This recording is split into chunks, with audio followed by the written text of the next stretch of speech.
ദൈവത്തിന് മഹത്വം. അനുഗ്രഹിക്കപ്പെട്ട ദിവസം നമുക്ക് ഒരുമിച്ച് കർത്താവിൻ്റെ സന്നിധിയിൽ കടന്നു വരുവാൻ ദൈവം നിന്ന അവസരത്തിനായി സ്തോത്രം ചെയ്യുന്നു. നമ്മെല്ലാവരെയും കർത്താവായ ദൈവം അനുദിനം പരിപാലിക്കുന്നു, നടത്തുന്നു. അവിടുത്തെ ചിറകിൻ്റെ മറവിൽ നമ്മളെ സൂക്ഷിച്ചു. നമുക്കിന്ന് പൽക്കാലം നന്ദിയോടെ ദൈവസന്നിധിയിലായിരിക്കാം.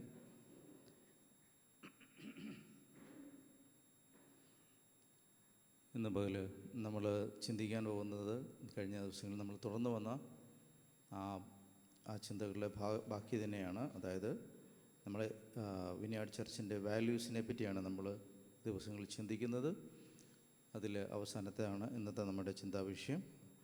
അത് ദൈവത്തെ അനുഭവിച്ച് അറിയുകയും ആരാധിക്കുകയും ചെയ്യുക എന്നുള്ള ആശയമാണ്. Experience and worship God. ദൈവത്തെ അനുഭവിച്ചറിയുക, ആരാധിക്കുക എന്നുള്ളതാണ്. ആരാധന നമുക്ക് കേട്ട് പരിചയമുള്ള കാര്യമാണ്. ആരാധനയ്ക്കായിട്ടാണ് നമ്മൾ വരുന്നത്. ആരാധന നമ്മളെ സംബന്ധിച്ച് പുതുമയുള്ള കാര്യമൊന്നുമല്ല. ആരാധന നമുക്ക് വളരെ വഴക്കമുള്ള ഒരു വാക്കാണ്, പദപ്രയോഗമാണ്. നാം ജീവിക്കുന്ന ഈ രാജ്യം തന്നെ ആരാധനയുടെ ഒരു സ്വഭാവമുള്ളതാണ്. അപ്പോൾ ആരാധനയ്ക്ക് പല ഡയമെൻഷനിൽ നമുക്ക് കാണാൻ കഴിയും. ചിലത് വ്യക്തിപരമായ ആരാധനയെ നമുക്ക് കാണാൻ കഴിയും. എന്നാൽ ചിലതൊക്കെ കോർപ്പറേറ്റ് വർഷിപ്പ് എന്ന് പറയുന്ന പലരും ഒരുമിച്ച് ചേർന്ന് നടക്കും. നമ്മൾ അതിൻ്റെ ഭാഗമായിട്ടാണ് ഇവിടെ വന്നിരിക്കുന്നത്. ആ കോർപ്പറേറ്റ് വർഷിപ്പ്, ഒരുമിച്ച് കൂടി ആരാധിക്കുക എന്ന് പറയുന്ന പ്രക്രിയ, അത് ക്രിസ്തീയ സമൂഹത്തിൻ്റെ ഒരു പ്രത്യേകതയാണ്. നിശ്ചിത സമയങ്ങൾ, പ്രത്യേകിച്ച് ഞായറാഴ്ചകളിൽ, അതുകൊണ്ടാണ് ലോകമെമ്പാടും ഞായറാഴ്ചകളാണ് ക്രിസ്തീയ സമൂഹങ്ങൾ ഒരുമിച്ച് വരുന്നത്. അത്തരം ഒരു ചിട്ട മറ്റ് സമൂഹങ്ങൾ വേറെ രീതിയിലാണ് നടക്കുന്നത്, മറ്റ് സമൂഹങ്ങളിൽ. അപ്പോൾ നമ്മൾ ഈ കൂടി വരുന്ന ഈ ആരാധന, അതിൻ്റെ കാതലായ കാര്യം എന്ത് എന്നുള്ളതാണ് നമ്മൾ ചിന്തിക്കുന്നത്. എല്ലാവരും ഞായറാഴ്ച പള്ളിയിൽ പോകുന്നു, നമ്മളും പോകുന്നു. എല്ലാവരും മുട്ടുകുത്തുന്നു, നമ്മൾ മുട്ടുകുത്തുന്നു. എല്ലാവരും സ്തോത്രാഴ്ച നമ്മൾ ഇടുന്നു. എല്ലാവരും പ്രസംഗം കേൾക്കുന്നു, നമ്മൾ കേൾക്കുന്നു. ഇതൊരു ശീലമാണ്, പരിശീലനമാണ്. ഒരു കാര്യം നമ്മളൊരു 10 പ്രാവശ്യം ചെയ്ത് കഴിയുമ്പോൾ, ഞാൻ കേട്ടില്ല 21 പ്രാവശ്യം ഒരു കാര്യം ചെയ്ത് കഴിഞ്ഞാൽ അത് നമുക്ക് ഒരു ഹാബിറ്റായി മാറും എന്നാണ് പറയുന്നത്. ഒരു കാര്യം സ്ഥിരമായി ചെയ്ത് കഴിഞ്ഞാൽ നമുക്കത് ഹാബിറ്റായിട്ട് മാറും. അപ്പോൾ ആരാധന ഒരു ഹാബിറ്റായി മാറാനുള്ള സാധ്യത എപ്പോഴും നമ്മുടെ മുമ്പിലുണ്ട്. നമ്മളിങ്ങനെ ഒരു കാര്യം ചെയ്തു വരുമ്പോൾ തന്നെ ആയി വരുക അത്. അപ്പോൾ അത്തരത്തിലുള്ള ഒരവസ്ഥയിൽ നിന്ന് ആരാധന കൂടുതൽ എക്സ്പീരിയൻഷ്യലാവണം, കൂടുതൽ അനുഭവവേദ്യമാകണം. ആരാധന കൂടുതൽ വ്യക്തിപരമായ അനുഭവത്തിൽ നിന്ന് പുറത്തു വരണം എന്നുള്ളതാണ് നാം മനസ്സിലാക്കുന്നത്. അവിടെയാണ് എൻ്റെ വ്യത്യാസം. അത് എത്രത്തോളം വ്യത്യാസപ്പെടുന്നു എന്നുള്ളത് നമുക്ക് നമ്മളെ തന്നെ ചോദിക്കേണ്ടി വരും. അതുകൊണ്ടാണ് ഇപ്പം രാവിലെ ചോദിച്ചൊരു ചോദ്യത്തിൻ്റെ പ്രസക്തി. നമ്മൾ എത്ര വർഷം അവിടെ വരാൻ തുടങ്ങിയിട്ട്? നമ്മൾ വളർച്ചയെ പറ്റിയാണ് പറയുന്നത്. എന്ത് വളർച്ചയാണ് ഉണ്ടായിട്ടുള്ളത്? എത്രത്തോളം നമുക്ക് ഗ്രോ ചെയ്യാൻ പറ്റുന്നുണ്ട്? ഗ്രോത്ത് എത്രമാത്രം സംഭവിക്കുന്നുണ്ട്? ഇതൊക്കെ ഇതിൻ്റെ ഭാഗമാണ്. അപ്പോൾ ആരാധന എന്ന് പറയുന്നത് ഒരു തിരിച്ച് അറിഞ്ഞ് അനുഭവിച്ച് അറിയുന്ന ഒരു അനുഭവമാണ്, അനുഭവത്തിൻ്റെ റിഫ്ലക്ഷനാണ് എന്നുള്ളത് നമ്മൾ മനസ്സിലാക്കേണ്ടതായിട്ടുണ്ട്. ആരാധനയെപ്പറ്റി ഉള്ള ഈ ഒരു ബോധ്യം, ആരാധന എന്ന് പറയുന്ന അനുഭവത്തിൽ നിന്നുള്ള ബോധ്യം, ആരാധന ശരിയായിട്ട് ഉടലെടുക്കണമെങ്കിൽ അനുഭവത്തിൽ നിന്നേ ഉടലെടുക്കത്തുള്ളൂ. അനുഭവങ്ങളില്ലാതെ നമുക്ക് ആരാധനയുടെ ശരിയായ തലങ്ങൾ ഉണ്ടായി വരികയില്ല. അതുകൊണ്ട് ആരാധന നമ്മുടെ ജീവിതത്തിൻ്റെ ഭാഗമായി മാറണം. മറ്റൊരു തലം എന്ന് പറയുന്നത് വ്യക്തിപരമായ ഒരു ആരാധനയാണ് യഥാർത്ഥത്തിൽ ഇങ്ങനെയുള്ള കൂട്ടായ ആരാധനയിലേക്ക് നയിക്കുന്നത്. വ്യക്തിപരമായ ആരാധന ഇല്ലാത്ത ഒരാൾക്ക് കൂട്ടായ ആരാധനയിലേക്ക് പോകാൻ വളരെ സാധ്യത കുറവാണ്.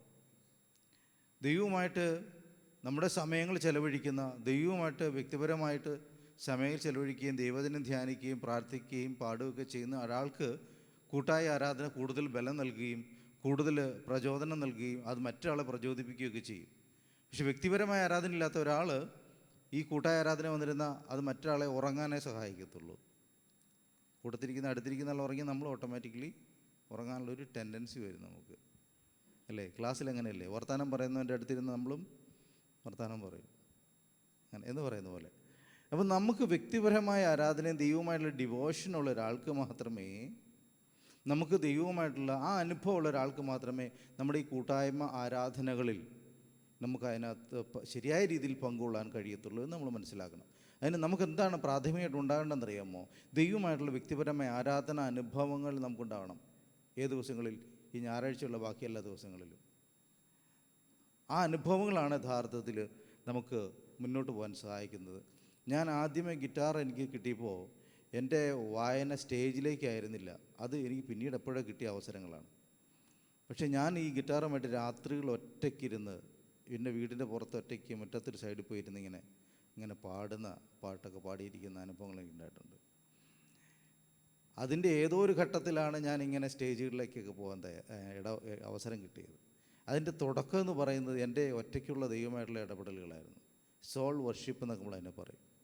അപ്പോൾ നമുക്ക് ദൈവമായിട്ട് പാടാനും പ്രാർത്ഥിക്കാനും സംസാരിക്കാൻ ഇടപെടുന്ന അത്ര അനുഭവങ്ങളാണ് നമ്മുടെ എല്ലാ കൂട്ടായ്മ അനുഭവങ്ങളുടെയും ബേസിക് അടിസ്ഥാനം നമ്മൾ അറിഞ്ഞിരിക്കണം. ഇനി നമുക്ക് ബൈബിളിലേക്ക് നോക്കാം. വചനത്തിനകത്ത് നമ്മൾ പഴയ നിയമത്തിൽ ഒട്ടേറെ ആരാധനാ രൂപങ്ങൾ കാണും. നമ്മൾ കണ്ട് യാഗം കഴിക്കാൻ പോകുന്നു, യാഗം അർപ്പിക്കുന്നു. പഴയ നിയമ ഭക്തന്മാർ ചെല്ലുന്നിടത്തെല്ലാം അവിടെ കല്ല് കൂട്ടി വെച്ച് അവർ ദൈവത്തിന് യാഗം കഴിക്കുന്നു. ആരാധന ജീവിതത്തിൻ്റെ ഭാഗമായിട്ട് അവർ കാണുന്നു. എവിടെ ചെന്നാലും പുതിയൊരു സ്ഥലത്ത് ചെന്നാൽ അവിടെ അബ്രഹാം അവിടെ യാഗം കഴിച്ചു നമ്മൾ വായിക്കുന്നു. ജീവിതത്തിലുടനീളം അവർക്ക് യാഗം എന്ന് പറയുന്നത് ജീവിതത്തിൻ്റെ ഒഴിച്ചുകൂടാനാവാത്ത അനുഭവങ്ങളാണ്. അപ്പോൾ തന്നെ നമ്മൾ തിരിച്ചറിയണം, അവരുടെ അനുഭവങ്ങൾക്കകത്ത് അവരുടെ ഈ ആരാധനയെ വളരെ ശക്തമായിട്ട് അവരുടെ അനുഭവമായിട്ട് കണക്റ്റഡ് ആണെന്ന് നമ്മൾ മനസ്സിലാക്കണം. അല്ലേ? ഈ അനുഭവത്തെ നമ്മളെങ്ങനെ തിരിച്ചറിയുന്നത്? ദൈവമായിട്ടുള്ള ഇൻട്രാക്ഷൻ നടക്കുന്നുണ്ട് അവിടെയെല്ലാം. ദൈവമായിട്ടുള്ളൊരു ഇടപെടൽ നടക്കുന്നുണ്ട്. ദൈവത്തോട് എടുക്കുക. നമ്മൾ തുടക്കം മുതൽ വരിക, യാഗത്തിൻ്റെ ആരാധനയുടെ തുടക്കം മുതലേക്ക് പോന്നാൽ ഇവരെല്ലാം ദൈവവുമായിട്ട് ഇടപെടുന്നവരായിരുന്നു. ആ അനുഭവത്തിൽ നിന്നാണ് അവർ ആരാധനയുടെ ആ അനുഭവങ്ങൾ അവരുണ്ടാക്കിയെടുത്തത്. അല്ലേ? നമുക്ക് അബ്രഹാമിന് എങ്ങനെ ഉണ്ടാവുന്നത്? ദൈവമായിട്ട് സംസാരിക്കും, ദൈവമായിട്ട് ഇടപെടുന്ന ആ ഇടപെടലിൽ നിന്നാണ് അബ്രഹാം. യാക്കോബിനുണ്ടാകുന്ന അനുഭവം നോക്കിക്കേ. അവൻ്റെ ആ യാത്രയിലുണ്ടാകുന്ന ആ സ്വപ്നത്തിലാണ് അവൻ തിരിച്ചറിയുന്നത് ഇവിടെ ദൈവസാന്നിധ്യമുണ്ട്. അവൻ ആരാധനയിലേക്ക് പ്രവേശിക്കുന്നു. അപ്പോൾ നമ്മൾ പഴയ നിയമ ഭക്തന്മാരെ എടുത്ത് നോക്കിയാൽ അവരെല്ലാം ജീവിതത്തിലുടനീളം അവർ ആരാധനയ്ക്കുള്ള അനുഭവങ്ങൾ പ്രാപിച്ചവരായിരുന്നു. ദൈവത്തിൻ്റെ സാന്നിധ്യത്തെ അവർ അനുഭവിച്ചിട്ടുണ്ട്. ആ അനുഭവിക്കാനുള്ള ഒരുക്കവും അവരിലുണ്ടായിരുന്നു. നമ്മൾ തിരിച്ചറിയണം. നമ്മൾ ചില സ്ഥലത്ത് നമ്മളായിരിക്കുന്ന ഇടങ്ങളിൽ ദൈവത്തിൻ്റെ എത്ര അനുഭവങ്ങൾ നമുക്ക് ലഭിച്ചാലും ആരാധിക്കാതിരിക്കാനും നമുക്ക് പറ്റും. അങ്ങനെ സംഭവിക്കാം. പക്ഷേ അവർക്ക് അതിനോടുള്ളൊരു ഓപ്പൺനെസ്, ദൈവത്തോടുള്ള ദൈവ സാന്നിധ്യത്തോടുള്ള അനുഭവിക്കാനുള്ള ആഗ്രഹം, അതൊക്കെ അതിൻ്റെ പ്രധാനപ്പെട്ട ഘടകങ്ങളായിരുന്നു നമ്മൾ തിരിച്ചറിയണം. അപ്പോൾ അബ്രഹാമിൻ്റെ, ഇസഹാക്കിൻ്റെ, യാക്കോബിൻ്റെ ഇങ്ങ് പോരുമ്പോൾ മോശയുടെ ഒക്കെ അനുഭവത്തിൽ ഈ ആരാധന അനുഭവങ്ങളുമായിട്ട് ദൈവത്തെ എക്സ്പീരിയൻസ് ചെയ്യുന്നതിൻ്റെ ഒരു റിഫ്ലക്ഷനായിട്ട് മാറുക, അതിൻ്റെ ഒരു പ്രതിഫലനമായിട്ട് മാറുകയായിരുന്നു. ഇനി ഇസ്രായേൽ മക്കളുടെ ജീവിതത്തിലേക്ക് നിങ്ങൾ നോക്കിയാൽ ഇസ്രായേൽ മക്കൾ ദൈവത്തിൻ്റെ അവരുടെ അനുഭവം വളരെ വ്യത്യസ്തമാണ്. അതുവരെ വന്ന പോലത്തെ ഒരു സമാധാനപൂർണ്ണമായ ഫ്രണ്ട്ലി അനുഭവമായിരുന്നില്ല. അബ്രഹാമിനോടൊക്കെ ഒരു ഫ്രണ്ട്ലി ഒരു സ്വഭാവത്തിലാണ് ദൈവം നിന്നെങ്കിൽ, പിന്നെ നമ്മൾ കാണുന്നത് ഒരു ഇസ്രായേൽ ജനത്തിൻ്റെ കാര്യത്തിൽ ദൈവം വളരെ കൃത്യതയോടെ ഇടപെടുന്ന ചില അനുഭവങ്ങൾ ഉണ്ടാകുന്നുണ്ട്. മരുഭൂമിയിൽ അവരുടെ അനുഭവങ്ങളൊന്നും അത്ര ഈസി ഒന്നുമല്ല. തെറ്റുകളെ കൃത്യമായിട്ട് അപ്പോൾ തന്നെ കറക്റ്റ് ചെയ്യുന്നുണ്ട്. ഭയപ്പെടുന്ന അനുഭവങ്ങൾ ഉണ്ടാകുന്നുണ്ട്. അപ്പോൾ ആരാധന ഭയവുമായിട്ട് അവിടെ കണക്റ്റ് ആവുന്നുണ്ട്. അബ്രഹാമിൻ്റെ ഒരു ഫ്രണ്ട്ലി അനുഭവങ്ങളല്ല പിന്നെ വരുന്നത്. പിന്നെ നാം കാണുന്നത് ഇസ്രായേൽ ഒരു ജനമായി രൂപപ്പെട്ടിട്ട് അവർക്ക് അവരുടെ ഉള്ളിലേക്ക് ദൈവത്തെ ഭയപ്പെടേണ്ടതാണെന്നുള്ള ബോധം വളരെ സ്ലോലി പ്രവേശിക്കുന്നുണ്ട്. നമുക്ക് മനസ്സിലാകുന്നുണ്ടോ? ചരിത്രം ഉണ്ട്. തെറ്റ് ചെയ്യുന്നവനെ ദൈവം ശിക്ഷിക്കുമെന്ന് അവർ തിരിച്ചറിയുന്നുണ്ട്. പാപം ചെയ്താൽ മരണം ഉറപ്പാണെന്നുള്ളൊരു പാഠം അവരുടെ ഉള്ളിലേക്ക് കയറുന്നുണ്ട്. അപ്പോൾ മരുഭൂമി യാത്രയിൽ ഉടനീളം അവരിൽ ഉണ്ടായി വന്ന അനുഭവം, ആരാധന വളരെ സിമ്പിളായൊരു പരിപാടിയല്ല. ഈ ആരാധനയുടെ ആദ്യഘട്ടത്തിൽ ഈ പ്രശ്നമുണ്ട്. കയ്യിന് ഹാബേൽ ആരാധിക്കാൻ പോവുക, പക്ഷെ ദൈവത്തിന് പ്രസാദകരമായ ആരാധന അർപ്പിക്കാനാവാത്തതുകൊണ്ട് കയ്യിന് തിക്ത അനുഭവങ്ങൾ ഉണ്ടാകുന്നുണ്ട്. അവനൊരു കൊലപാതകയായി മാറുന്നുണ്ട്. സ്വന്തം സഹോദരനെ വധിക്കുന്ന തരത്തിലേക്ക് അവൻ തെറ്റിപ്പോകുന്നുണ്ട്. ഹല്ലേലൂയ. അപ്പോൾ ആരാധന എന്ന് പറയുന്നത് ഒരു വശത്തോടെ നോക്കിക്കഴിഞ്ഞാൽ നല്ല അനുഭവങ്ങൾ കൂടിയാണ് നമ്മൾ പോകേണ്ടതെങ്കിലും ചിലപ്പോൾ ചീത്തയിലേക്ക് മാറുന്നിട്ടില്ല നമ്മളവിടെ കാണുന്നത്. ആരാധനയുടെ ബാക്കി പത്രം എന്തായിരുന്നു? അവർ തമ്മിലുള്ള വിദ്വേഷമായിട്ട് മാറി. അല്ലെങ്കിൽ ആരാധനയിൽ പരാജയപ്പെട്ടവൻ ആരാധനയിൽ ജയിച്ചവനെ തകർക്കുന്ന തരത്തിലേക്ക് ഒരു വിദ്വേഷവും വൈരാഗ്യവും രൂപപ്പെടുകയല്ലേ ചെയ്ത്. അപ്പോൾ ആരാധന എന്ന് പറയുന്നത് വളരെ പ്രസക്തമാണ്, നമ്മൾ സൂക്ഷ്മതയോടെ കാണേണ്ടത് ഒരു കാര്യമാണെന്ന് നമുക്കിവിടെ മനസ്സിലാകുന്നത്. അതുകൊണ്ടാണ് ദൈവ അനുഭവങ്ങളാണ് നമ്മളെ നിയന്ത്രിക്കേണ്ടത്. നമ്മുടെ സ്വാർത്ഥമായ താല്പര്യങ്ങളും വിജയപരാജയങ്ങളും അല്ലേ, അവിടെ കയ്യിനെ സംബന്ധിച്ചുള്ള അവൻ്റെ തോൽവിയാണ് അവനെ പ്രശ്നത്തിലാക്കിയത്. എന്നാൽ ഒന്നും കൂടെ ദൈവത്തിന് പ്രസാദകരമായ ഒരു കാര്യം ഹാബേൽ ചെയ്ത പോലെ ചെയ്താലോ എന്നവൻ ചിന്തിച്ചില്ല അല്ലേ, അങ്ങനെ ചിന്തിച്ചില്ലല്ലോ. ഹാബേലിൻ്റെ യാഗത്തിൽ ദൈവം പ്രസാദിച്ചല്ലോ, എന്നാൽ അങ്ങനെ ഞാനും അടുത്ത പ്രാവശ്യം ചെയ്താലോ എന്ന് ചിന്തിക്കുന്നില്ല. മറിച്ച് അവൻ്റെ ഉള്ളിൽ വിദ്വേഷവും വൈരാഗ്യവും രൂപപ്പെടുകയും ചെയ്തു. അപ്പോൾ ആരാധനയ്ക്കകത്ത് ഈ പറഞ്ഞ വിദ്വേഷങ്ങളും വാശികളും മറ്റൊന്നിനെ മറ്റുള്ള മെച്ചമായി ചെയ്യാനുള്ള ശ്രമങ്ങളും ആഗ്രഹങ്ങളൊക്കെ ഉടലെടുക്കാം. അവിടെയാണ് നമ്മൾ തിരിച്ചറിയേണ്ടത്, ഇത് അൾട്ടിമേറ്റ്ലി ദൈവത്തിൻ്റെ അനുഭവങ്ങളിൽ നിന്നാണ് ആരാധന ഉടലെടുക്കേണ്ടത്. അതാണ് നമ്മൾ പറഞ്ഞു വന്ന പോയിന്റ്. ദൈവാനുഭവങ്ങളിൽ നിന്ന് വന്ന ആരാധന ഒരു കാരണവശാലും മറ്റൊരാളിൽ നിന്ന് പ്രസക്തമാകുന്നില്ല. മറ്റൊരാളുടെ വിജയപരാജയങ്ങൾ, മറ്റൊരാളുടെ പെർഫോമൻസ്, മറ്റൊരാൾ നന്നായി പാടുന്നത്, മറ്റൊരാൾ നന്നായി പ്രസംഗിക്കുന്നത്, മറ്റൊരാൾ നന്നായി മുട്ടുകുത്തിയത്, പ്രാർത്ഥിച്ചത്, ഇതൊന്നും നമ്മളെ ബാധിക്കുന്നില്ല. എൻ്റെ അനുഭവങ്ങളിൽ നിന്ന്, ഞാൻ അനുഭവിച്ച ദൈവത്തോട് എൻ്റെ അനുഭവങ്ങളിൽ നിന്നുകൊണ്ട് ഞാൻ അവനോട് പ്രതികരിക്കുന്നതാണ് എൻ്റെ ആരാധനയായിട്ട് മാറുന്നത്. ഹല്ലേലൂയ. ഞാൻ അനുഭവിച്ച ദൈവസ്നേഹത്തോടുള്ള എൻ്റെ പ്രതികരണമായിട്ട് മാറുകയാണ് ആരാധന. ആരാധനയെപ്പറ്റി ഇങ്ങനെയാണ് പറയുന്നത്, ഇംഗ്ലീഷിൽ വർഷിപ്പ് എന്നാണ് പറയുന്നത്. അതിൻ്റെ ഒറിജിനൽ വേർഡ് വർസ്കേപ്പ് എന്ന് പറയും. അതൊരു ആംഗ്ലോ സാക്സൺ വേർഡാണ്. അതിൻ്റെ അർത്ഥം ഇത്രയേ ഉള്ളൂ, ആഡിങ് വർതി. അത് ഒരാൾ വാല്യൂ ഒരാൾക്ക് കൊടുക്കുക, അസ്ക്രൈബിങ് വാല്യൂ. ഒരാൾ യോഗ്യനാണെന്ന് നമ്മൾ പറയുന്നതാണ് ആരാധന എന്ന് പറയുന്നത്. അയാൾക്ക് വാല്യൂ ഉണ്ട്, അയാൾക്ക് ക്വാളിറ്റി ഉണ്ട്, അയാൾ യോഗ്യനാണ്. അതാണ് നമ്മൾ പറയുന്നത് യോഗ്യ. ഹിന്ദിയിലൊക്കെ ആ പദപ്രയം വളരെ കോമണാണ്. യോഗ്യ ഹേ തു, നീ യോഗ്യനാണ്, നീ ആരാധനയ്ക്ക് മഹത്വത്തിന് യോഗ്യനാണ്. അപ്പോൾ ദൈവം മഹത്വത്തിന് യോഗ്യനാണ്, അവനോട് റൈറ്റുണ്ട്, അവകാശമുണ്ട് എന്നുള്ളതാണ് നമ്മൾ ആരാധനയെ നമ്മളെ ചലിപ്പിക്കുന്ന പ്രധാനപ്പെട്ട ഘടകം. ഞാൻ അവന് ആരാധന കൊടുക്കുവാൻ, ഞാൻ അയോഗ്യനായ ഞാൻ അവന് ആരാധന കൊടുക്കാൻ ഞാൻ ചെയ്യേണ്ടതാണ്, എൻ്റെ കടപ്പാടാണെന്നുള്ള ബോധ്യമാണ് അതിൻ്റെ അടിസ്ഥാനം. അവൻ യോഗ്യനായവൻ അല്ലേ. എൻ്റെ അധ്യാപകൻ വരുമ്പോൾ ഞാൻ എഴുന്നേറ്റ് നിൽക്കുന്നത്, അതിൻ്റെ അർത്ഥം എന്താണ്? അതിൻ്റെ അധ്യാപകൻ അല്ലെ അധ്യാപികയ്ക്ക് ഞാൻ ബഹുമാനം കൊടുക്കാൻ, അത് സ്വീകരിക്കാൻ അവർ യോഗ്യരാണ്, കൊടുക്കാൻ ഞാൻ ബാധ്യസ്ഥനാണ് എന്നതിൻ്റെ അർത്ഥം. ആ ബോധ്യമാണ് ഈ ആരാധനയുടെ ശരിയായ ഒരു അന്തരീക്ഷം ഉണ്ടാക്കുന്നത്. അപ്പം നമ്മൾ മനസ്സിലാക്കേണ്ടത് ദൈവത്തിന് മഹത്വം കൊടുക്കുക എന്നുള്ളതാണ്. ഒരു പക്ഷേ നമ്മൾ ചിലപ്പോൾ ചിന്തിച്ചേക്കാം, ദൈവം ചെയ്യുന്ന ഉപകാരങ്ങളെ ഓർത്തിട്ടായിരിക്കും നമ്മൾ ആരാധിക്കുന്നത്. അങ്ങനെയല്ല, ദൈവം ചെയ്ത ഉപകാരങ്ങളെ ഓർത്തിട്ടല്ല, അത് ദൈവത്തിന് നന്ദി പറയുക, സ്തുതിക്കുകയാണ്. പക്ഷെ ആരാധിക്കുക എന്ന പ്രക്രിയ അതിൽ നിന്നെല്ലാം വ്യത്യസ്തമാണ്. അവനെ ആരാധിക്കുന്നത് അവൻ എന്താണ്, ആരാണെന്നുള്ള ഒറ്റ കാരണത്താലാണ്. ഫോർ ഹൂ ഹീ ഈസ്, അവൻ ആരാണ് എന്നുള്ളതാണ്, ആ തിരിച്ചറിവാണ്. ഇപ്പം നിങ്ങളുടെ മുഖ്യമന്ത്രി ഇവിടെ വരുമ്പോൾ നിങ്ങൾക്ക് ഒന്നും ചെയ്തു തന്നില്ലേ പോലും നമ്മൾ എഴുന്നേറ്റ് വെക്കും, അല്ലേ, ബഹുമാനിക്കും. എന്താ കാരണം? ഡയറക്റ്റ് ചെയ്തു തരുന്നതുകൊണ്ടൊന്നും അല്ല, അതിൻ്റെ അർത്ഥത്തിലല്ല. അതാരാണെന്ന് നമുക്കറിയാം. ബഹുമാന്യതനായ ഒരാൾ ആരാണെന്ന് നമുക്കറിയാം. അപ്പോൾ നമ്മുടെ ഫോക്കസ് ദൈവം ചെയ്യുന്നില്ല, തരുന്നില്ല എന്ന അർത്ഥം ഒന്നും ഇതിനകത്ത് എടുക്കണ്ട. അതല്ല, ദൈവം തരുന്നുണ്ട് നമുക്ക് വേണ്ടി. അവൻ ദുഷ്ടന്മാർക്കും നല്ലവർക്കും ഒരുപോലെ മഞ്ഞ മഴയും കൊടുക്കുന്ന ദൈവമാണ്. നമ്മൾ ആരാധിച്ചാലും ഇല്ലെങ്കിലും നമുക്കുള്ള ദൈവം നമുക്ക് തന്നുകൊണ്ടേയിരിക്കും. നമ്മൾ സ്തുതിച്ചാലും ഇല്ലെങ്കിലും ദൈവം നമുക്കുള്ളത് കുറയ്ക്കുന്നില്ല. കാരണം അതവൻ്റെ നീതിയുടെ ഭാഗമാണ്, അവൻ്റെ സ്വഭാവത്തിൻ്റെ ഭാഗമാണ്. നീ ഇതൊക്കെ ചെയ്തു ഞാൻ മിണ്ടാതിരിക്കാൽ ഞാൻ നിന്നെപ്പോലെ നീ നിരൂപിച്ചു എന്ന് ദൈവം പറയുന്നുണ്ട്. അതുകൊണ്ട് നമ്മൾ കാണിക്കുന്ന ഒത്തിരി കാര്യങ്ങളൊക്കെ ദൈവം പ്രതികരിക്കാതിരിക്കും ദൈവത്തിന് മനസ്സിലാക്കാത്തതുകൊണ്ടല്ല. അത് ദൈവം പറയുന്നത് ഞാൻ നിന്നെപ്പോലുള്ളവനല്ല, I am different, I am God, ഞാൻ വ്യത്യസ്തനാണ്. നീ ചെയ്യുന്ന കാര്യങ്ങളെല്ലാം അതുകൂടി അപ്പോൾ തന്നെ പ്രതികരിക്കുക എന്നുള്ളത് എൻ്റെ സ്വഭാവമല്ല. ദൈവാത്മാവ് അങ്ങനെയാണ്, ദൈവവചനം അങ്ങനെയാണ് പറയുന്നത്. അതുകൊണ്ട് ദൈവമായിരിക്കുന്നതുകൊണ്ടാണ് നമ്മൾ അവനെ ആരാധിക്കേണ്ടത്. ദൈവം മഹത്വത്തിനും സ്തുതിക്കും ആരാധനയ്ക്കും യോഗ്യനാണ് എന്നുള്ള ഒറ്റേ ഒരു കാരണമാണ് നമുക്കവനെ ആരാധിപ്പാനായിട്ട് നമ്മളെ സഹായിക്കുന്നത്. ഇത് നമ്മുടെ അനുഭവത്തിൽ നിന്ന് വരുമ്പോഴാണ് അതിന് പൂർണ്ണതയുണ്ടാകുക, അതിന് കൃത്യതയുണ്ടാകുക, അതിന് മഹത്വം ഉണ്ടാകുക, അനുഗ്രഹമുണ്ടാകുക എന്ന് നമ്മൾ മനസ്സിലാക്കണം. വചനത്തിൽ പുതിയ നിയമത്തിലേക്ക് വരുമ്പോൾ ഒരു പദപ്രയോഗമുണ്ട്, പ്രൊസ്ക്യുനയോ എന്ന് പറയും.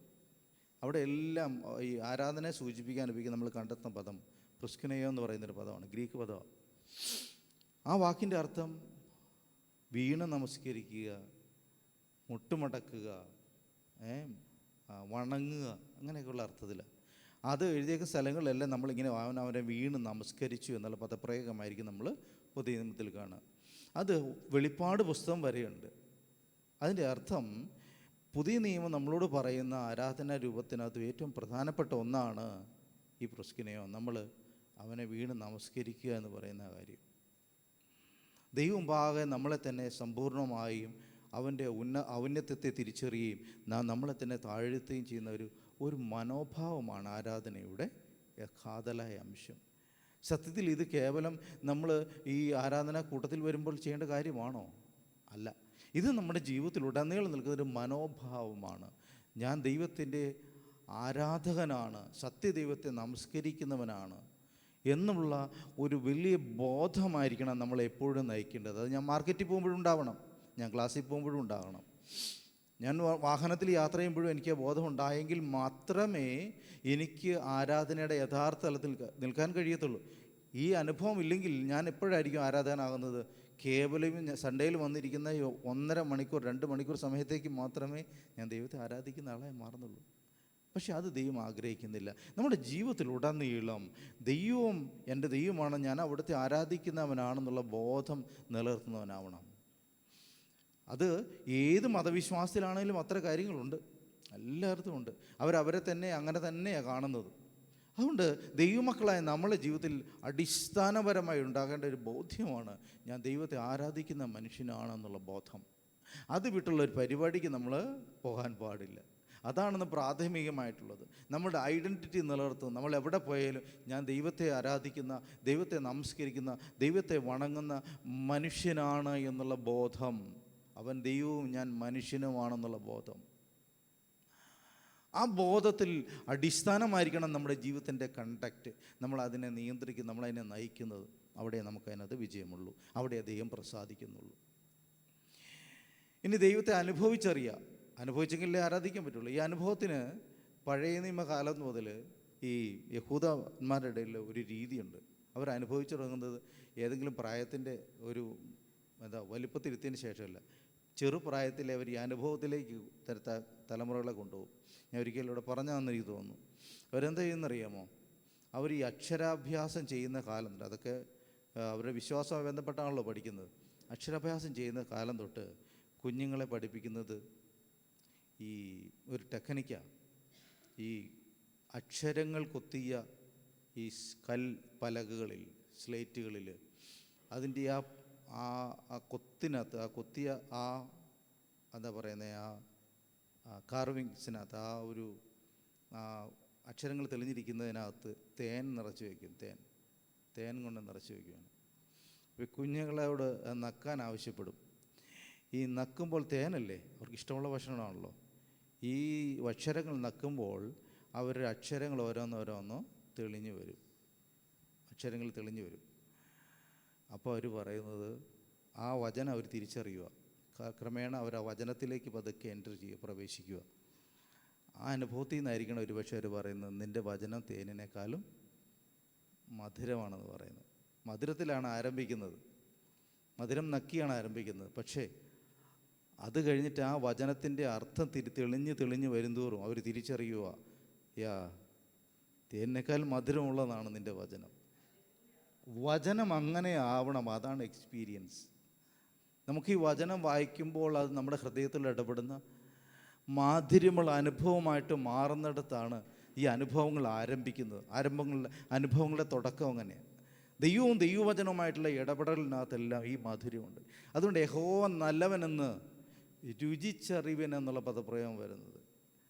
രുചിയാണ് എന്ന് തോന്നുന്നു ഏറ്റവും നല്ല രീതിയിൽ അറിയാനുള്ള അനുഭവങ്ങൾ ഏറ്റവും നല്ലതെന്ന് തോന്നുന്നു. അതായിരിക്കണം, നാവിൻ്റെ അനുഭവമാണ്. അപ്പം നമ്മളുടെ ജീവിതത്തിൽ ഉടനീളം കർത്താവിനെ അനുഭവിച്ചറിയുന്ന, വ്യക്തമായി അറിയുന്ന ഈ രുചിയുടെ പ്രത്യേകത എന്താ അറിയാമോ? രുചിയുടെ പ്രത്യേകത, രുചിക്കൊരു പ്രത്യേകതയുണ്ട്. രുചി എന്ന് പറയുന്നത്, നല്ല രുചിയായ ഒരു ഭക്ഷണം നമ്മൾ പറയുന്നതിനകത്ത് അത് മധുരം മാത്രമുള്ളതാണോ ആയിരിക്കണം നിർബന്ധമുണ്ടോ? ഇല്ല. എല്ലാ ടേസ്റ്റുകളുള്ളതിനകത്ത് നമുക്ക് രുചി കണ്ടെത്താൻ പറ്റുന്നില്ലേ? ഉണ്ട്. കയ്പുള്ള പാവയ്ക്കും രുചിയായിട്ട് ഉണ്ടാക്കാൻ നമുക്ക് കഴിയും അല്ലേ? പാവയ്ക്കോട് ഒരല്പം പുളി ഒഴിച്ച് കഴിയുമ്പോൾ ഓട്ടോമാറ്റിക്കലി അതിൻ്റെ ഒരു ന്യൂട്രലൈസേഷൻ സംഭവിക്കുന്നുണ്ട് എന്ന് പറഞ്ഞാൽ നിങ്ങൾക്ക് അറിയാം കൂടുതലായിട്ട് അതിൻ്റെ ബാലൻസിങ് എങ്ങനെയാണ്. അപ്പോൾ ഓരോ ഭക്ഷണ രൂപങ്ങളും അതിൻ്റേതായ ചേരുവകൾ ചേരുമ്പോൾ രുചി രൂപപ്പെടുന്നുണ്ട്. അപ്പോൾ നമ്മുടെ ഏത് സാഹചര്യങ്ങളിലും ദൈവത്തിൻ്റെ അനുഭവങ്ങൾ നമുക്ക് എന്ത് തരും? രുചി തരുന്നുണ്ട്. അതാണ് എൻ്റെ പ്രത്യേകത. അത് കഷ്ടതയുടെയും കയ്പിൻ്റെയും കണ്ണുനീരിൻ്റെയും വേദനയുടെയൊക്കെ എല്ലാം ഈ ദൈവിക അനുഭവങ്ങൾ നമുക്ക് രുചിപ്പെടുത്തുന്നതാണ്. ഒന്നുമില്ലായ്മയ്ക്കകത്തും ദൈവത്തിൻ്റെ സാന്നിധ്യം നമ്മളെ രുചി തരുന്ന, നമ്മൾ ദൈവത്തെ രുചിച്ചറിയുന്ന അനുഭവങ്ങളായിട്ട് മാറുന്നുണ്ട്. നമ്മൾ തകർന്നു തോന്നുന്ന ഇടങ്ങളിലൊക്കെ പോലും നമുക്ക് ദൈവത്തെ രുചിച്ചറിയാൻ കഴിയുന്നു. അതുകൊണ്ട് നമ്മളൊക്കെ ഇങ്ങനെ ഇരിക്കുന്നത്. നമ്മളാരും ആത്മഹത്യയെപ്പറ്റി ചിന്തിക്കാത്തത്, നമ്മളാരെങ്കിലും ഇവിടെ വിട്ടുപോകുന്നതിനെ പറ്റി ചിന്തിക്കാത്തത് കൊണ്ടാണ്.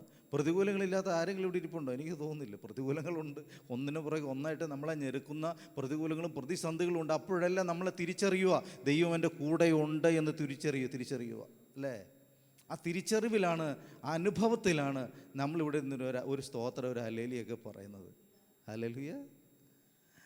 ദൈവത്തെ അനുഭവിച്ചറിയുന്ന മനുഷ്യന്, ഞാൻ കഴിഞ്ഞ ദിവസം ലീനാൻ്റിയുടെ ആ അവസ്ഥയിൽ, ആ സിറ്റുവേഷനിൽ ഞാൻ പോവുമായിരുന്നു. വളരെ തീവ്രമായ സങ്കടങ്ങളുടെ ദൈവദാസി കടന്നു പോയത്. ആ അനുഭവങ്ങളിലൊക്കെ നമ്മൾ കർത്താവിൻ്റെ സാന്നിധ്യം ഇങ്ങനെ നമ്മളറിയുക ഇങ്ങനെ നമ്മുടെ കയ്യിൽ നിന്നൊക്കെ പലപ്പോഴും പലതും പറന്നു പോകുന്ന പോലെ, നമ്മൾക്ക് എത്തിപ്പിടിക്കാൻ പറ്റാത്തതുപോലെ, നമുക്കതിനെ കീഴ്പ്പെടുത്താൻ പറ്റാത്തതുപോലെ, നമ്മൾ തോറ്റു പോകുന്നതിലൊക്കെ തോന്നുന്ന അനുഭവങ്ങളെല്ലാം നമ്മൾ എത്തിപ്പിടിക്കുന്നത് എങ്ങനെയാണെന്നറിയാമോ? ഈ ദൈവ അനുഭവത്തിലാണ്. അതുകൊണ്ട് നമ്മൾ കർത്താവേ എനിക്ക് നിന്നെ രുചിച്ചറിയണം. പൗലോസൊക്കെ പറയുന്ന ഭാഷ എന്തറിയാമോ? I want to know him, I want to know. അതായത് യേശുവിനെ അറിയുന്നതിനപ്പുറത്തേക്ക് I want to know Christ. ക്രിസ്തുവിനെ എനിക്കറിയണം. ക്രിസ്തുവാണ് ദൈവാംശമായി എനിക്ക് അറിയേണ്ടത്. ചരിത്രത്തിൽ യേശുവിനെ പറ്റി വായിക്കാൻ ഒത്തിരി കാര്യങ്ങളുണ്ട്. അത് വായിച്ചറിഞ്ഞാൽ ആർക്കും അറിയാം. പക്ഷെ അനുഭവിച്ചറിഞ്ഞ് ക്രിസ്തുവിലേക്കുള്ള എൻ്റെ യാത്രയാണ് യഥാർത്ഥത്തിൽ എൻ്റെ ആത്മീയ അനുഭവം. ഞാൻ വളരെ വേഗത്തിൽ പോകട്ടെ. അതുകൊണ്ട് നമുക്ക് അനുഭവങ്ങൾ ഉണ്ടാകണം. അനുഭവങ്ങളാണ് അത് പഴയ ബൈബിളിലുടനീളം നാം കാണുന്നത്. അവരിൽ അനുഭവിക്കുക. ദാനിയേലിൻ്റെ അനുഭവം എന്താണ്? തീച്ചുളയ്ക്കകത്താണ് അനുഭവിച്ചറിയുന്നത് ദൈവം ആരാന്നറിയുന്നത് അല്ലേ? തീച്ചുളയ്ക്കകത്താണ്, സിംഹത്തിൻ്റെ കുഴിയിലാണ് തിരിച്ചറിയുന്നത് ദൈവം ആരാണെന്നുള്ളത്. ആ അറിവുകൾ വർദ്ധിച്ചുകൊണ്ടേയിരിക്കുക. യോസഫ് തിരിച്ചറിയുന്ന ഏതെല്ലാം ഘട്ടങ്ങളിലൂടെയാണ്? പൊട്ടക്കിണറ്റിനകത്ത് തിരിച്ചറിയുന്നുണ്ട് അല്ലേ? കാരാഗ്രഹത്തിൽ തിരിച്ചറിയുന്നുണ്ട്, പ്രതികൂലങ്ങളുടെ മധ്യത്തിൽ ആ തിരിച്ചറിവുകളിലൂടെ അവർ വളരുകയാണ്. ആ അനുഭവമാണ് അവരൊക്കെ ദൈവത്തിൻ്റെ സന്നിധിയിൽ ദൈവമേ നീയാണ് ദൈവം എന്ന് പറഞ്ഞ് നിൽക്കാനായിട്ട് സഹായിക്കുന്ന ആ ഘടകം. അതുകൊണ്ട് നമ്മുടെ ജീവിതത്തിൽ തിരിച്ചറിവുകൾ, അനുഭവങ്ങൾ ഓരോ നിമിഷം ദൈവം തിരിച്ചറിയുമ്പോൾ ആ ദൈവാനുഭവമായിട്ട് തിരിച്ചറിയാൻ കഴിയണം. പൊട്ടക്കിണറ്റിൽ കിടക്കുമ്പോൾ പറയാം എൻ്റെ വിധിയാണ്, ഞാൻ തകർന്നു പോകുമെന്ന് പറയാനും പറ്റും. അല്ല, ദൈവം എൻ്റെ കൂടെയുണ്ടെന്ന് തിരിച്ചറിയാനും കഴിയണം. അവിടെ ആ അനുഭവം എന്ന് പറയുന്നത് നമ്മുടെ കൂടെ ചോയ്സാണ്. നമ്മളും കൂടെ തീരുമാനിക്കണം, ഇതിനകത്ത് ദൈവത്തിൻ്റെ സാന്നിധ്യമുണ്ട്. God is here with me. അവിടെ എക്സ്പീരിയൻസ് ചെയ്യാനുള്ളൊരു മനസ്സ് നമുക്കുണ്ടായിരിക്കണം. എൻ്റെ ദൈവം എൻ്റെ കൂടെയുണ്ട്. അല്ലെങ്കിൽ നമുക്ക് കിട്ടുന്ന പൊട്ടക്കിണറ്റുകളും സങ്കടങ്ങളും പ്രതികൂലങ്ങളും തീയും പുകയും എല്ലാം നമ്മളെ സംബന്ധിച്ച് വെറും ഒരു മെനക്കേട് മാത്രമേ മാറും, ഒരു തരം പീഡനം പോലെയായിപ്പോവും. പക്ഷേ ദൈവത്തോടൊപ്പം യാത്ര ചെയ്യുന്നതിന് ഇതിനകത്തെല്ലാം ദൈവം നമ്മളെ കരങ്ങളെ പിടിച്ച് കൊണ്ടുപോകുന്നത്. ഞാനിങ്ങനെ ഒരു സ്റ്റോറി പറഞ്ഞ് കേട്ടിട്ടുള്ളതാണ്. ഈ ഒരാൾ ദൈവത്തിൻ്റെ ഒപ്പം ഇങ്ങനെ നടന്നു പോവുകയാണ് ഇങ്ങനെ. അപ്പോൾ ഒരു ഘട്ടത്തിൽ ചെന്ന് വളരെ പ്രശ്നം നിറഞ്ഞ ഘട്ടത്തിലൂടെ പോയി. അപ്പോൾ തിരിഞ്ഞു നോക്കിയപ്പോൾ ആ ഭാഗത്ത് മാത്രമേ ഇവൻ്റെ കാഴ്ചയുള്ളൂ, ഒരാളുടെ കാഴ്ചയോട് മാത്രമേ ഉള്ളൂ. അപ്പോൾ ഈ മനുഷ്യൻ ദൈവത്തോട് ചോദിച്ചു, എൻ്റെ കഷ്ടതയുടെ കാലത്ത് നീ എൻ്റെ കൂടെ ഇല്ലായിരുന്നു ഇല്ലേ എന്ന് ചോദിച്ചു. ഞാനിങ്ങനെ എവിടെയോ വായിച്ചൊരു കഥയാണത്. അപ്പോൾ പറഞ്ഞു, ആ സമയത്ത് ആ കാൽപ്പാടുകൾ എൻ്റേതാണ്. ആ സമയത്ത് നിന്നെ ഞാൻ ചുമക്കുകയായിരുന്നു, ഞാൻ എൻ്റെ കയ്യിൽ വഹിക്കുകയായിരുന്നു. അപ്പോൾ നമ്മളെ വഹിച്ചുകൊണ്ട് പോകുന്ന സമയങ്ങളുണ്ട്, നമ്മൾ തിരിച്ചറിയണം. ദൈവം നമ്മൾ വഹിക്കുന്ന ആ അനുഭവങ്ങളാണ് ബേസിക്കലി നമ്മളൊരു ആരാധിക്കുന്ന മനുഷ്യനായിട്ട് മാറുന്നത്. ഞാൻ എപ്പോഴും ആഗ്രഹിക്കുന്നത് ഞാനൊരു പ്രസംഗകനാകണം എന്നുള്ളതല്ല, ഒരു പ്രസംഗകനാകണം അല്ലെങ്കിൽ ഒരു അധ്യാപകനാകണം എന്നുള്ള, എനിക്ക് ദൈവത്തെ ആരാധിക്കുന്ന മനുഷ്യനായിട്ട് അവസാനിക്കണം എന്നുള്ളതൊരു വലിയ ആഗ്രഹമാണ് എനിക്കുള്ളത്. ദൈവത്തെ ആരാധിക്കണമെങ്കിൽ നമുക്ക് അനുഭവങ്ങളിലൂടെ മാത്രമേ സാധിക്കത്തുള്ളൂ. ഞാൻ എൻ്റെ ചിന്തകളിലേക്ക് വേഗം പോകട്ടെ. അപ്പോൾ ദൈവത്തെ നമ്മൾ അനുഭവിച്ചറിയാൻ കഴിയണം. അവൻ്റെ സ്നേഹത്തെ, അവൻ്റെ സാന്നിധ്യത്തെ എല്ലാം നമ്മൾ തിരിച്ചറിയാൻ കഴിയണം. ഈ ചോദ്യം കർത്താവിൻ്റെ അടുത്ത് വന്നു, ദൈവത്തെ എവിടെ ഞങ്ങൾ ആരാധിക്കുന്നത്? അപ്പോൾ ഈ സ്ഥലമൊക്കെ പ്രധാനമാണല്ലോ, എവിടെ ആരാധിക്കുന്നത്. അപ്പോൾ നമ്മളുടെ ട്രഡീഷൻ, ഞങ്ങളുടെ പാരമ്പര്യം, നമ്മുടെ പഴയകാല അനുഭവങ്ങൾ വെച്ചാൽ നമ്മൾ ആരാധനയെ കാണുന്നത്. അപ്പോൾ ഒരു ചോദ്യം ഇങ്ങനെ വരും, നമ്മൾ എവിടെ ആരാധിക്കേണ്ടത്? ഏത് ചർച്ചിലാണ്, അല്ലെങ്കിൽ ഏത് ദേശത്ത്, അല്ലെങ്കിൽ ഏത് രീതിയിലാണ്, എങ്ങോട്ട് തിരിഞ്ഞു നിന്നാണ്? ഇങ്ങനെയൊക്കെ ചോദ്യങ്ങളുണ്ട്. ആരാധനയായിട്ട് ബന്ധപ്പെട്ട് 150 ചോദ്യങ്ങളുണ്ട്. ആ ചെറിയ കാര്യങ്ങൾക്കകത്ത് നമ്മളുടെ അടിയും വഴക്കൊക്കെ ഉണ്ടാകുന്നത്. ചെറിയ ചെറിയ കാര്യം, എങ്ങോട്ട് തിരിഞ്ഞു നിൽക്കണം, എവിടെ പോയി ആരാധിക്കണം, ഇതെല്ലാം നമ്മുടെ ഉള്ളിലെ കൺഫ്യൂഷൻ ഉണ്ടാക്കുന്ന കാര്യങ്ങളാണ്. കർത്താവ് ഒറ്റ ആൻസർ പറയും, സത്യ നമസ്കാരികൾ പിതാവിനെ സത്യത്തിലും ആത്മാവിലും ആരാധിക്കും. നിങ്ങൾ എവിടെ നിൽക്കുന്നു എന്നുള്ളതല്ല അവിടുത്തെ പ്രശ്നം, നിങ്ങൾ സത്യത്തിലും ആത്മാവിലും ആണോ ആരാധിക്കുന്നത് എന്നുള്ളതാണ് പ്രശ്നം. നിങ്ങൾ ഏത് മല നിന്നാലും വേണ്ടില്ല, അല്ലേ? നിങ്ങൾ എന്ത് ചെയ്താലും വിഷയമില്ല. കർത്താവ് വളരെ പച്ചയ്ക്ക് പറയുക, സത്യ നമസ്കാരികൾ പിതാവിനെ സത്യത്തിലും ആത്മാവിലും. നമ്മുടെ ഉള്ളിലൊരു സത്യം ഉണ്ടായിരിക്കണം. ആ സത്യം എന്ന് പറയുന്നത് നമ്മുടെ അനുഭവത്തിൽ നിന്ന് പുറത്തു വരുന്ന ദൈവ അനുഭവങ്ങളാണ്. മറ്റെല്ലാവരും പോകുന്നതുകൊണ്ട് ഞാൻ ആരാധനയ്ക്ക് പോകുന്നെങ്കിൽ അതിനകത്ത് സത്യമുണ്ടെന്ന് എനിക്ക് പറയാൻ തോന്നുന്നില്ല. കാരണം അതെൻ്റെ മനോഭാവത്തോട് വരുന്നില്ല. എൻ്റെ ആത്മാവിൽ നിറയുന്ന ഒരു അനുഭവത്തിലാണ് ഞാൻ ദൈവത്തെ ആരാധിക്കേണ്ടത്. അത് വേറൊരു ഭാഗമായിട്ട് ഞാൻ പെട്ടെന്ന് പറഞ്ഞു പോകാം. അതുകൊണ്ട് നമുക്ക് ദൈവിക അനുഭവങ്ങളായിരിക്കണം. ഇതിനെ സംബന്ധിച്ച് ഞാൻ ഒരു 3 പ്രധാനപ്പെട്ട കാര്യം പറഞ്ഞ് പെട്ടെന്ന് അവസാനിപ്പിക്കാം, നമ്മുടെ സമയം തീരുന്നതിന് മുമ്പ്. ഒന്നാമത്തെ കാര്യം, നമ്മുടെ ആരാധനകൾ, അനുഭവത്തിൽ അധിഷ്ഠിതമായ ആരാധനകൾ, അത് വളരെ ദൈവ കേന്ദ്രീകൃതമായിരിക്കും, ക്രിസ്തു കേന്ദ്രീകൃതമായിരിക്കും, ക്രിസ്തുവിൽ ഫോക്കസ്ഡ് ആയിരിക്കും എന്നുള്ളതാണ് അതിൻ്റെ അർത്ഥം. അതിൻ്റെ അർത്ഥം അത് മറ്റു പല കാര്യങ്ങളിലേക്ക് ചെതറിപ്പോകുന്നൊരു കാര്യം ആയിരിക്കില്ല. നോക്കുക, മത്തായി എഴുതിയ സുവിശേഷം 2:11 വായിക്കാമോ? മത്തായി സുവിശേഷം 2:11. ആ വീട്ടിൽ ചെന്നു ശിശുവിനെ അമ്മയായ മറിയോടുകൂടെ കണ്ടു, വീണവനെ നമസ്കരിച്ചു. മതി ഉണ്ടോ? വീണ്, ഇതാ ഞാൻ ആദ്യം പറഞ്ഞ പദപ്രയോഗം, വീണ് അവനെ നമസ്കരിച്ചു. വളരെ ക്ലിയറാണ്. നമസ്കരിക്കേണ്ടത് ആരാന്ന് അവർക്കറിയാം. വീണ് അവനെ നമസ്കരിച്ചു. ആ അന്തരീക്ഷത്തിൽ വേറെ ഒത്തിരി കാര്യങ്ങളുണ്ട്. ബഹുമാന്യരായ മാതാപിതാക്കളുണ്ട് അവിടെ, വേറെ മറ്റു പലരും ഉണ്ടാകാം. പക്ഷേ നമസ്കാരം ഒരാളിൽ വളരെ വ്യക്തമായിട്ടും അവനെ നമസ്കരിച്ചു എന്ന് പറയുന്നതിലൂടെ നമുക്ക് തിരിച്ചറിയുന്നുണ്ട്. പിന്നെ നിക്ഷേപപാത്രങ്ങൾ തുറന്ന് അവന് പൊന്നും മൂരും കുന്തിരക്കും. ആരാധനയുടെ എല്ലാ സ്വഭാവങ്ങളും ആരോട് ബന്ധപ്പെട്ടിരിക്കുന്നു? കർത്താവിനോട് ബന്ധപ്പെട്ടിരിക്കുന്നു. ഇപ്പം ദൈവത്തിന് മാത്രമാണ് ആരാധന കൊടുക്കുക എന്നുള്ളത് വചനത്തിലുടനീളം കാണുന്നൊരു കാര്യമാണ്. ഇസ്രായേലിന് കൊടുക്കുന്നൊരു കാര്യം, നിൻ്റെ ദൈവമായ യഹോവയെ നീ അല്ലാതെ വേറൊരു ദൈവം നിനക്ക് ഉണ്ടാവരുത്. അവൻ ഏകനാണ്. ഇപ്പം ദൈവത്തിനാണ് ആരാധന പോകേണ്ടത്, ദൈവത്തെയാണ് ആരാധിക്കേണ്ടത്. ദൈവത്തിന് ചുറ്റുമുള്ള ഒത്തിരി ആസ്പെക്റ്റുകൾ നമ്മുടെ ചുറ്റോടും ഉണ്ടാകാം. അതല്ല നമ്മൾ ആരാധനയുടെ വിഷയം എന്ന് പറയുന്നത്. നോക്കിക്കേ, ഈ ഒരു ചോദ്യം യേശു കർത്താവ് വ്യക്തമാക്കുന്നത് അതിൻ്റെ മത്തായിയുടെ 4:9-10 വായിക്കാമോ? വീണെന്നെ നമസ്കരിച്ചാൽ ഇതൊക്കെയും നിനക്ക് തരാമെന്ന് അവനോട് പറഞ്ഞു. യേശു അവനോട്, സാത്താനെ, എന്നെ വിട്ടുപോ, നിന്റെ ദൈവമായ കർത്താവിനെ നമസ്കരിച്ച് അവനെ മാത്രമേ ആരാധിക്കാവൂ എന്ന് എഴുതിയിരിക്കുന്നുവല്ലോ എന്ന് പറഞ്ഞു. മതി, കണ്ടോ? വീണ് എന്നെ നമസ്കരിക്കണം, പിശാചിൻ്റെ ഒരു ആഗ്രഹമാണ്. അവനെ നമസ്കരിക്കണം. ചുമ്മാ നമസ്കരിച്ചപ്പോൾ വീണ് നമസ്കരിക്കണം. ശരിയായ രീതിയിൽ പുള്ളിക്കൊരു ആരാധന ലഭിക്കണമെന്ന് വളരെ ആഗ്രഹമുള്ള ആളാണ് പിശാച്. അപ്പോൾ സാത്താൻ ദൈവത്തോട് യേശുവിനോട് പറയുക, വീണെ നമസ്കരിക്കുന്ന നിനക്കിതെല്ലാം, ലോകത്തുള്ള സകല രാജ്യവും അവരുടെ മഹത്വം, നമ്മളൊന്ന് ഓർത്ത് നോക്കിക്കേ, ലോകത്തുള്ള സകല രാജ്യവും അവരുടെ മഹത്വം കാണിച്ച് ഇതൊക്കെ നിനക്ക് തരാമെന്ന് പറയുന്ന, ഇതുവരെ എൻ്റെ കൺട്രോളിലിരിക്കുകയാണ്, ഇതെല്ലാം നിനക്ക് വിട്ടുതരാം, അല്ലേ? ലോകത്തെ ഭരിക്കാൻ വരുന്ന രാജാവാണ് യേശു കർത്താവ്. അവൻ്റെ രാജ്യത്വത്തിന് വില പറയുക സത്യത്തിൽ പിശാച് ചെയ്യുന്ന അവിടെ. ഈ ലോകത്തെ ഭരിക്കേണ്ടവനാണ്, ലോകത്തെ ഭരിക്കാനുള്ള രാജാവാണ് കർത്താവ്, അവനാണ് അധികാരവും ശക്തിയും പ്രാപിക്കാൻ വന്ന ആളാണ് എന്ന് തിരിച്ചറിഞ്ഞിട്ട് ഒരു ഓഫർ അങ്ങ് കൊടുക്കുക. ഇതെല്ലാം എൻ്റെ കയ്യിലിരിക്കുന്ന കാര്യമാണ്, നിനക്ക് ഇതൊക്കെ തരാം, ഒന്ന് വീണെന്ന് നമസ്കരിച്ചാൽ മതി. അപ്പോൾ ആരാധന എത്ര സീരിയസ് ആണെന്ന് നോക്കിക്കേ. ആരാധനയെ നമ്മളെ വഴിതെറ്റിക്കുന്ന ഒത്തിരി കാര്യങ്ങളുണ്ട്. അതിലേറ്റവും പ്രധാനപ്പെട്ട കാര്യമാണ് സ്വാർത്ഥ ലാഭങ്ങൾ, മോഹങ്ങൾ, ജീവനത്തിൻ്റെ പ്രതാപങ്ങൾ, അല്ലേ? കൺമോഹം, ജഡമോഹം, ജീവനത്തിൻ്റെ പ്രതാപം.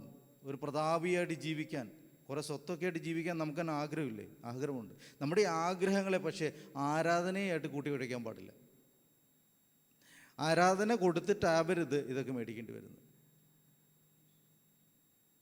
ഈ കാലഘട്ടത്തിൻ്റെ ഏറ്റവും വലിയൊരു പ്രശ്നമെന്ന് പറയുന്നത് ഇത് രണ്ടും തമ്മിൽ വില പേശുന്നൊരു കാലഘട്ടത്തിൽ എത്തിക്കഴിഞ്ഞു. ആരാധനയും ഈ ജീവന പ്രതാപങ്ങളും തമ്മിൽ കൂട്ടിക്കുഴഞ്ഞ് കിടക്കുന്നൊരു കാലഘട്ടത്തിലാണ് ജീവിക്കുന്നത്.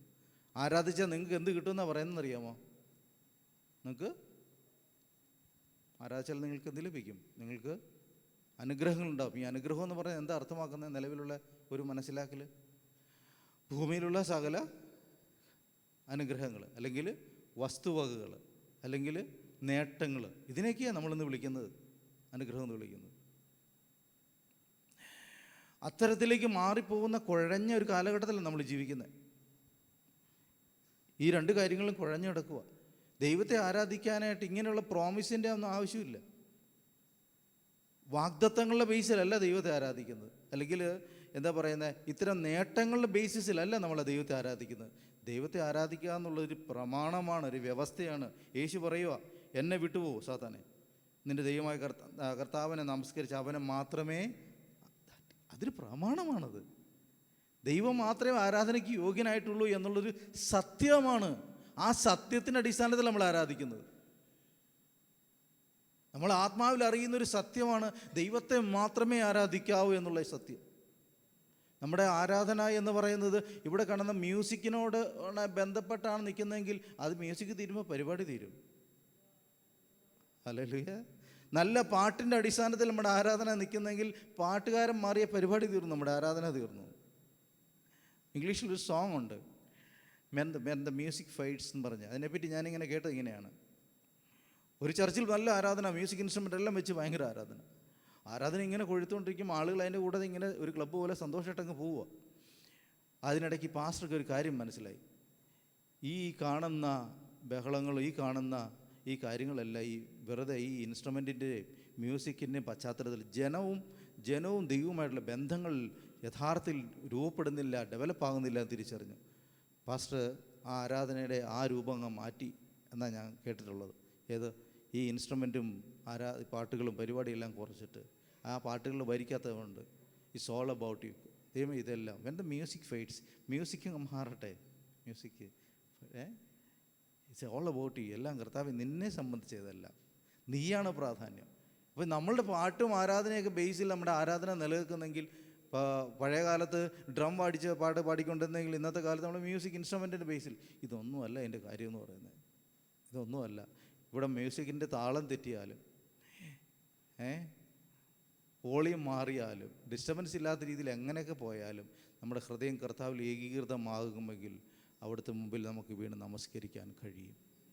നമ്മുടെ ആരാധന, ദൈവത്തിന് കൊടുക്കുന്ന ആരാധന, ആ ദൈവമാണ് എൻ്റെ ഫോക്കസ്. അതിനെ ചുറ്റിപ്പറ്റി ഒത്തിരി പ്രലോഭങ്ങളുണ്ടാകാം, ഒത്തിരി ഡിസ്റ്റർബൻസുകളുണ്ടാകാം, ചുറ്റും ആളുകളുണ്ടാകാം. ഇവിടെ യേശുവിന് ചെറിയ പ്രായത്തിലുള്ള യേശുവിന് ചുറ്റും ഒത്തിരി ആളുകളുണ്ട്. യേശുവിനെ കൊണ്ട് ആ ദേവാലയത്തിൽ ചെല്ലുമ്പോൾ ശിമയോൻ എന്നൊരു മനുഷ്യൻ 8 ദിവസം പ്രായമുള്ള വെറും കുഞ്ഞായ ബാലകനായ യേശുവിനെ കയ്യിലെടുത്തിട്ട് പറയുന്നുണ്ട്, അപ്പോൾ നാഥാ നീ സമാധാനത്തെ വിട്ടയക്കുന്നു, ഇസ്രായേലിൻ്റെ രക്ഷ വന്നു. എങ്ങനെ കഴിയുന്നു ഇതൊക്കെ? ദൈവാത്മാവിൽ സഞ്ചരിക്കുന്ന മനുഷ്യർക്ക് കഴിയുന്ന കാര്യങ്ങളാണ്. നമുക്ക് കർത്താവിനെ, അവൻ്റെ സാന്നിധ്യത്തെയും ഏത് ജനക്കൂട്ടത്തിനിടയിലും തിരിച്ചറിയാൻ കഴിയും, ഏത് ബഹളത്തിനിടയിലും തിരിച്ചറിയാൻ കഴിയും. നമ്മുടെ ദൈവമായിട്ടുള്ള ബന്ധത്തെ നമുക്ക് ഉറപ്പിക്കാൻ കഴിയും. അതാണ് നമ്മളീ പറയുന്ന വളർച്ച, ക്രിസ്തുവിൽ വളരുക എന്ന് പറയുന്നത് ഒരു ബന്ധമാണ്. നിങ്ങൾക്ക് പ്രിയപ്പെട്ട ആൾക്കാരെ എത്ര ആയിരങ്ങൾക്കിടയിൽ നിങ്ങൾ തിരിച്ചറിയാൻ കഴിയും, അല്ലേ? നിങ്ങൾക്ക് പ്രിയപ്പെട്ടവരെ തിരിച്ചറിയാൻ കഴിയും, എത്രയാണെങ്കിലും തിരിച്ചറിയാൻ കഴിയും. എത്ര ആൾക്കൂട്ടമുള്ള തിരിച്ചറിയാൻ കഴിയും. നിങ്ങളുടെ കുഞ്ഞുങ്ങളെ സ്കൂളിൽ ചെന്ന് കഴിഞ്ഞാൽ ആയിരക്കണക്കിന് കുട്ടികൾ നിങ്ങളുടെ കുഞ്ഞിനെ കണ്ടെത്താൻ നിങ്ങൾക്ക് കഴിയുന്നത് എന്തുകൊണ്ടാണ്? നമ്മൾ പറയുന്നില്ലല്ലോ എത്ര ആൾക്കാരുണ്ട് തിരിച്ചറിയാൻ പറ്റിയില്ല എന്നവൾ പറയില്ലല്ലോ. ഈ ആരാധനയ്ക്ക് ഇവിടെ വരുമ്പോൾ ഇത്രയും ആളുകൾ എങ്ങനെ ബിഹേവ് ചെയ്യുന്നു, എങ്ങനെ ബഹളം വയ്ക്കുന്നു, എന്ത് സംസാരിക്കുന്നു ഒന്നും നമ്മളെ ബാധിക്കാൻ പാടില്ല. ഓരോരുത്തർ അവരുടെ രീതിയിൽ ആരാധിക്കുമ്പോൾ നമ്മൾ നമ്മുടെ കർത്താവുമായിട്ടുള്ള ബന്ധത്തെ നമ്മൾ ഉറപ്പിച്ചിട്ട് ഇവിടുന്ന് പോകാവുള്ളൂ. കർത്താവ് നിന്നെ ആരാധിക്കാനാണ് ഞാനിവിടെ വന്നത്. കർത്താവ് നിന്നോട് സംസാരിക്കാനാണ് ഇവിടെ വന്നത്. നീ എനിക്ക് ചെയ്ത ഉപകാരങ്ങളെ ഓർത്ത് നീ ആരാന്ന് ഞാൻ കഴിഞ്ഞ ദിവസം രുചിച്ചറിഞ്ഞതാ. അതുകൊണ്ട് നിൻ്റെ സന്നിധിയിൽ ഞാൻ വന്നതാ കർത്താവേ എന്ന് പറഞ്ഞ് ദൈവമുമ്പിൽ നമസ്കരിക്കാൻ കഴിഞ്ഞാൽ നമ്മുടെ ആരാധന ഒരു ബ്ലെസ്സഡ് ആയിട്ടുള്ള അനുഗ്രഹം തരുന്ന ആരാധനയായിട്ട് മാറുകയാണ്. ദൈവിക വ്യവസ്ഥയ്ക്കനുസരിച്ച് ദൈവത്തെ അനുഭവിച്ചറിഞ്ഞ മനുഷ്യൻ മാത്രമേ ആരാധന അർപ്പിക്കാൻ യഥാർത്ഥത്തിൽ കഴിയുള്ളൂ. അല്ലെങ്കിൽ ഇത് കേവലം ഒരു പ്രകടനം മാത്രമായിട്ട് നമുക്ക് വീട്ടിൽ പോകാൻ കഴിയും. അപ്പോൾ നമ്മുടെ ശ്രദ്ധ മുഴുവൻ ക്രിസ്തുവിലാണ്. അവരുടെ കണ്ണുകളിൽ അവനിലായിരുന്നു എന്ന് പറയുന്ന പോലെ യേശുവിൽ ഫോക്കസ്ഡ് ആകുന്ന, ദൈവത്തിൽ കേന്ദ്രീകൃതമാകുന്ന തരത്തിൽ നമ്മുടെ ആരാധനകൾ രൂപപ്പെടണം. നമുക്ക് ചുറ്റും നിൽക്കുന്ന സാഹചര്യങ്ങളോ ഈ മ്യൂസിക്കോ വർണ്ണക്കടലാസുകളോ ഈ കാണുന്ന ഈ സാഹചര്യങ്ങളോ AC ഒന്നും അല്ല നമ്മളെ ബാധിക്കുന്നത്. ഇവിടെ ഒരു കർത്താവ് നിൻ്റെ സാന്നിധ്യം എന്നെ സ്പർശിക്കണം. ഞാൻ അറിയുന്നുണ്ട് കർത്താവ്. അതുകൊണ്ട് കർത്താവ് 2-3 പേർ കൂടി വരുന്നിടത്തൊക്കെ ഞാൻ അവരുടെ നടുവിലുണ്ട്. ഇന്ന് പൽക്കാലം ഞാനും വിശ്വസിക്കുന്നു എൻ്റെ കർത്താവിൻ്റെ സാന്നിധ്യം ഇവിടെ ഉണ്ട്. നമ്മൾ അവൻ്റെ നാമത്തിൽ അവിടെ കൂടിയിട്ടുള്ളത്. ഞാൻ അവിടുത്തെ മുമ്പിൽ നിന്നുകൊണ്ടാണ് ഞാനിത് പ്രസംഗിക്കുന്നത്. അവിടുത്തെ നാമത്തെ ഞാൻ മനസ്സിൽ കണ്ടുകൊണ്ടാണ് ഞാൻ പ്രസംഗിക്കുന്നത്. എൻ്റെ കർത്താവിൻ്റെ സാന്നിധ്യം ഇവിടെ ഉണ്ട്. അപ്പോൾ കർത്താവിൽ കേന്ദ്രീകൃതമായിരിക്കണം. മറ്റ് എന്തെല്ലാം ലാഭങ്ങൾ വന്നാലും എന്തെല്ലാം ഓഫർ വന്നാലും അതിനപ്പുറത്തായിരിക്കണം നമ്മുടെ ആരാധന. എനിക്കറിയേണ്ടത്, എനിക്ക് ചെയ്യേണ്ടത്, എൻ്റെ ചോയ്സ് മുഴുവൻ അതാണ്. ദൈവത്തിൻ്റെ സാന്നിധ്യമാണ് എനിക്ക് പ്രധാനം. രണ്ടാമത്തെ കാര്യം എന്ന് പറയുന്നത്, ഇത് ഒരു ഒറ്റയടിക്ക് നടക്കുന്നൊരു പ്രക്രിയ അല്ല. ഇതൊരു പ്രോസസ്സാണ്. ഗ്രോവിങ് പ്രോസസ്സായിട്ടാണ് നമ്മളത് മനസ്സിലാക്കുന്നത് കേട്ടോ. യോഹന്നാൻ്റെ സുവിശേഷം 9:38 ഒന്ന് വായിക്കാമോ?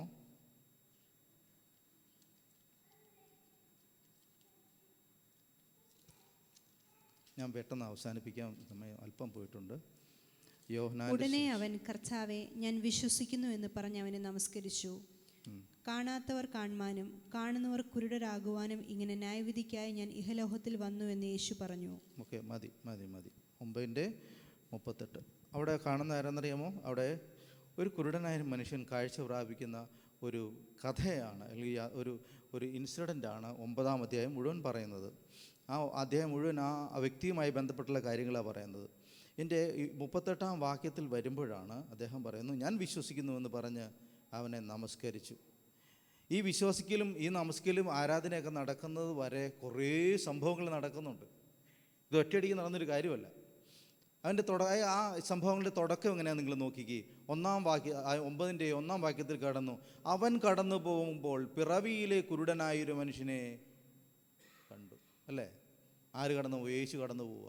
യേശു ശിഷ്യന്മാരും കടന്നു പോകുമ്പോൾ പിറവിയിലെ തന്നെ ഒരു മനുഷ്യൻ, അത് കുരുടനായി ജനിച്ച ഒരു മനുഷ്യൻ, അവനെ കാണുക. അവനെ സംബന്ധിച്ച് ചോദ്യങ്ങളുണ്ടാകുന്നുണ്ട്. അമ്മയപ്പന്മാർ കാരണമാണോ, ഇവനെങ്ങനെയാണ് എന്നൊക്കെ ഒത്തിരി ചോദ്യങ്ങളുണ്ടാകുന്നുണ്ട്.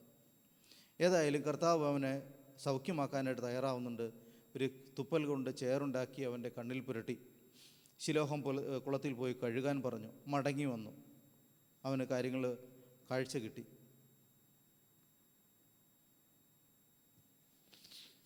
ഇനി ഈ കാഴ്ച കിട്ടിയ മനുഷ്യനോടുള്ള ആദ്യത്തെ ചോദ്യം 11-ാമത്തെ വായിക്കാമോ? യേശു എന്ന് പേരുള്ള മനുഷ്യൻ ചേറുണ്ടാക്കി എൻ്റെ കണ്ണിന്മേൽ പൂശി. ആരാണ് യേശു എന്ന് പേരുള്ള മനുഷ്യൻ? യേശു എന്ന് പേരുള്ള ഒരാൾ, നമ്മുടെ മലയാള ഭാഷ, യേശു എന്ന് പേരുള്ള ഒരാൾ വന്നിട്ട് എന്നെ സൗഖ്യമാക്കി. വളരെ സിമ്പിളായിട്ടുള്ള ഒരു ആൻസറാണ് അദ്ദേഹം കൊടുക്കുന്നത്. അതിനെവിടെ പോയി? ഞാൻ അറിയുന്നില്ല. യേശു എന്ന് പേരുള്ളൊരു മനുഷ്യൻ, ഒരാൾ എന്നെ സൗഖ്യമാക്കി. അവൻ്റെ പ്രൈമറി അണ്ടർസ്റ്റാൻഡിങ് എന്ന് പറയുന്നത്, അവൻ്റെ എക്സ്പീരിയൻസ് എന്താ? ഒരു മനുഷ്യൻ എന്നെ സൗഖ്യമാക്കി എന്നുള്ള ഒരറിവ് അവിടെ ഉണ്ടാകുന്നത്. ഇവിടെ പ്രത്യേക വിശ്വാസമൊന്നും ഉണ്ടാകുന്നില്ല, പ്രത്യേകമായുള്ള ഒരു അനുഭവമൊന്നുമില്ല. പുള്ളിയെ സംബന്ധിച്ച് സൗഖ്യം കിട്ടി, ഒരാളെന്നെ സൗഖ്യമാക്കി, ഇത്രയേ ഉള്ളൂ. ആ തിരിച്ചറിവിലാണ് നിൽക്കുന്നത്. പക്ഷേ അവിടെ തൊട്ട് ഗതികേടുകൾ ആരംഭിക്കുകയാണ് മനുഷ്യൻ്റെ ജീവിതത്തിൽ. ഇവിടെ കുരുടനായിരുന്ന ആളാണല്ലോ, ഇദ്ദേഹത്തിന് ഇനി സർട്ടിഫിക്കറ്റ് കിട്ടണം കാഴ്ച ഉണ്ടെന്നുള്ളത്. എവിടെ പോകണം? പരീക്ഷന്മാരൊക്കെ അടുത്ത് പോയി അവിടെ ചെന്നു. ഇതിൻ്റെ കുഴപ്പം എന്നാന്ന് വെച്ചാൽ ഈ കണ്ണ് തുറന്നത് ശബത്ത് ദിവസമായിരുന്നുകൊണ്ട് ആകെ പ്രശ്നമായി. അപ്പോൾ പരീക്ഷന്മാരെ സംബന്ധിച്ച് അതൊരു വലിയ ചോദ്യമായി. പക്ഷെ ഇവർക്ക് ഉറപ്പാക്കണം ഇതെങ്ങനെയാണ് സംഭവിച്ചതെന്നുള്ളത്. അടുത്ത ചോദ്യം 17-ാമത്തെ വാക്യം ഒന്ന് വായിക്കാമോ? അവർ പിന്നെയും കുരുടനോട്, നിന്റെ കണ്ണു തുറന്നതുകൊണ്ട് നീ അവനെക്കുറിച്ച് എന്തു പറയുന്നു എന്ന് ചോദിച്ചതിന് അവനൊരു പ്രവാചകൻ എന്നവൻ പറഞ്ഞു. ഇപ്പം അദ്ദേഹത്തിൻ്റെ തിരിച്ചറിവ് ഇച്ചിരി മാറിയിട്ടുണ്ട്. എന്തായി? ആളൊരു പ്രവാചകനാണെന്ന തരത്തിലേക്ക് അദ്ദേഹം എത്തിപ്പെട്ടിട്ടുണ്ട്. ഉണ്ടോ? വളരുന്നുണ്ട്, മനസ്സിലാക്കൽ വളർന്നു വരുന്നുണ്ടോ? ഇതൊരു പ്രവാചകനാണ്. കണ്ണ് തുറന്നതിനെ പറ്റി നീ എന്തു പറയുന്നു? അദ്ദേഹം പറഞ്ഞു അവനൊരു പ്രവാചകനാണെന്ന് എനിക്ക് മനസ്സിലാകുന്നുണ്ട്. ഇനി അടുത്തത് ആ വളർച്ച, ആ ചിന്ത, ആ മനസ്സിലാക്കൽ വളരുന്ന പിന്നെ നോക്കാം. 31-ാമത് വാക്യം വായിക്കാമോ? പാപികളുടെ പ്രാർത്ഥന ദൈവം കേൾക്കുന്നില്ല എന്നും ദൈവഭക്തനായിരുന്ന് അവൻ്റെ ഇഷ്ടം ചെയ്യുന്നവൻ്റെ പ്രാർത്ഥന കേൾക്കുന്നു എന്നും നാം അറിയുന്നു. 33 വായിച്ചേ. ദൈവത്തിൻ്റെ അടുക്കൽ നിന്ന് വന്നവനല്ലെങ്കിൽ അവന് ഒന്നും ചെയ്യുവാൻ കഴിയുകയില്ലെന്ന് ഉത്തരം പറഞ്ഞു. ഇപ്പോൾ തിരിച്ചറിയുന്ന ആരെന്നറിയോ? അവൻ ദൈവത്തിൻ്റെ അടുക്കൽ നിന്ന് വന്നവനാണ്, ദൈവഭക്തനാണ്, അല്ലേ? ദൈവത്തിൻ്റെ അടുക്കൽ നിന്ന് വന്നവനാണ്, മനുഷ്യനാണ്, അവന് പ്രവാചകനാണ്, ദൈവത്തിൻ്റെ അടുക്കൽ നിന്ന് വന്നവനാണ്. ഒരു മനുഷ്യൻ തന്നെ ഒരു തിരിച്ചറിവിൻ്റെ ഒരു ഗ്രോത്ത് സംഭവിക്കുന്നുണ്ടോ? ഒരു വ്യക്തി തന്നെ. പക്ഷേ ഇതിലേക്ക് അവനെ നയിച്ചത് എന്താണെന്നറിയാമോ? ചോദ്യങ്ങളും ക്വസ്റ്റ്യൻ ചെയ്യലുകളും പ്രശ്നങ്ങളും പ്രതിസന്ധികളും കളിയാക്കലും ഒക്കെ ചേർന്നപ്പോഴായി തിരിച്ചറിവിലേക്ക് അദ്ദേഹം വരുന്നത്. എൻ്റെ പുറകിൽ സംഭവിക്കുന്നതാണ്. ഇവരെല്ലാം പറയുന്നുണ്ട്, നിനക്ക് സുഖമില്ല, നീ മോശമാണ്, നിനക്ക് വിവരമില്ല, നീ എൻ്റെ ശിക്ഷ, അങ്ങനെ ഒത്തിരി പ്രശ്നങ്ങൾ അവനുമായിട്ട് ഇടപെടുന്നത്. അവൻ്റെ ഈ സൗഖ്യം കിട്ടിയത് അവന് സന്തോഷമായാലും ഒത്തിരി പേർക്ക് സന്തോഷമായില്ല. ഒത്തിരി പേരെ അസ്വസ്ഥപ്പെടുത്തി. ആ അസ്വസ്ഥപ്പെടുത്തലുകൾക്കെല്ലാം ഇവന് മറുപടി പറയേണ്ടി വരുമോ പിന്നെ അവിടെ? ഇതൊരു വലിയ യാഥാർത്ഥ്യമാണ്. നമ്മുടെ ജീവിതത്തിൽ നമുക്ക് ലഭിക്കുന്ന നന്മകളും അനുഗ്രഹവും നമുക്ക് സന്തോഷമൊക്കെ ആണെങ്കിലും ഒത്തിരി പേർക്ക് സന്തോഷമാവണം നിർബന്ധമില്ല. അവർ ചോദ്യങ്ങൾ ചോദിച്ചുകൊണ്ടിരിക്കും, അവർ നമ്മളെ കുരിശി കയറ്റിക്കൊണ്ടേയിരിക്കും. നമ്മൾ പിന്നെയും മറുപടി പിന്നെയും പറഞ്ഞ് മടുക്കേണ്ടി വരും. നമുക്കുണ്ടാകുന്ന മാറ്റങ്ങളും അനുഗ്രഹങ്ങളൊന്നും നമുക്ക് സന്തോഷമാണെങ്കിൽ എല്ലാവർക്കും ഒരുപോലെ സന്തോഷമാവണം നിർബന്ധമില്ല. കാരണം ഇതെല്ലാം അടക്കി വാഴുന്ന കുറേ മനുഷ്യർ നമുക്ക് ചുറ്റുമൊക്കെ ഉണ്ടാകും കേട്ടോ. അതുകൊണ്ട് ഇവൻ്റെ ഉത്തരങ്ങൾക്കും ക്വാളിറ്റി കൂടിക്കൂടി വന്നു. ഇപ്പോൾ അവൻ പറയുകയാണ്, അവൻ ദൈവത്തിൻ്റെ അടുക്കൽ നിന്ന് വന്നവനല്ല, അവന് കഴിയില്ല. അവൻ കുറെ കൂടെ സ്ട്രോങ് ആയ തീരുമാനത്തിലേക്ക്, തിരിച്ചറിവിലേക്ക് കഴിഞ്ഞു. ഇനി നമ്മൾ വായിച്ച വാക്യത്തിൽ വരും. 38-ാമത് വാക്യം. ഉടനെ അവൻ, കർത്താവെ ഞാൻ വിശ്വസിക്കുന്നു എന്ന് പറഞ്ഞ് അവനെ നമസ്കരിച്ചു. ഇപ്പം ഞങ്ങൾ സംഭവിച്ചാരെന്നറിയോ? കർത്താവ് തന്നെ അവനോട് ചോദിക്കുമോ, നിനക്ക് ആരാ സൗഖ്യം തന്നേ? നീ അവനിൽ വിശ്വസിക്കുന്നുണ്ടോ? അപ്പോൾ ഞാൻ അവനെ കണ്ടാൽ ഞാൻ അവനെ വിശ്വസിക്കാം. നിന്നോട് സംസാരിക്കുന്ന അവൻ തന്നെയാണ്, ഞാൻ തന്നെയാണ് ആൾ. അപ്പോൾ ഇവൻ്റെ സ്വഭാവം മാറി. ഇപ്പോൾ തിരിച്ചറിയുന്ന അറിയാം, അവൻ വിശ്വസിക്കുന്നു. എന്താണ്? ദൈവപുത്രനാണെന്ന് വിശ്വാസം, ദൈവമാണ് തിരിച്ചറിയുന്നു. അവൻ വീണ് നമസ്കരിക്കുന്നു. ഇതൊരു പ്രോസസ്സാണ്. നമ്മൾ ഒരു ദിവസം ആരാധനയ്ക്ക് വരുന്നതുകൊണ്ടോ ഒരു ദിവസം വചനം കേൾക്കുന്നതുകൊണ്ടോ കർത്താവിനെ കർത്താവാണെന്നും അവൻ ആരാധനയ്ക്ക് യോഗ്യനാണെന്നൊക്കെ തിരിച്ചറിയുന്ന ഘട്ടത്തിൽ എത്തണം നിർബന്ധമില്ല.